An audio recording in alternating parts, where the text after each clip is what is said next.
New ইয়র্কের ৭৯তম অধিবেশনে যোগ দিয়ে সবার মধ্যমণি হয়েছেন নোবেল বিজয়ী অর্থনীতিবিদ অধ্যাপক ডক্টর মোহাম্মদ ইউনূস। মার্কিন প্রেসিডেন্ট জো বাইডেনের সঙ্গে বিরল বৈঠক ছাড়াও বেশ কয়েকটি অনুষ্ঠানে অংশ নিয়েছেন তিনি।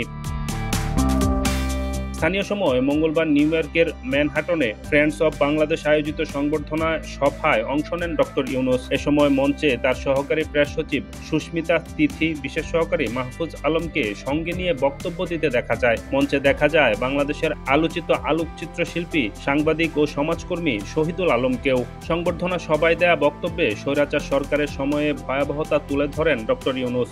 We are the one creating the new version of Bangladesh. Let's wish them a success. সভা শেষে প্রধান উপদেষ্টার সঙ্গে ছবি তোলার হিড়েক পড়ে যায় উপস্থিত সুধী ও প্রবাসী বাংলাদেশিদের মধ্যে।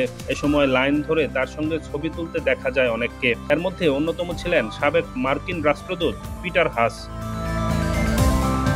ভাইরাল হওয়া একটি ভিডিওতে দেখা যায় বাংলাদেশের সাবেক মার্কিন রাষ্ট্রদূত করমর্দন করে ডক্টর মোহাম্মদ ইউনূসকে আলিঙ্গন করে হাসি মুখে ছবি তুলছেন। এ সময় দুজনকেই হাস্যোজ্জ্বল ছবি তুলতেও দেখা যায়।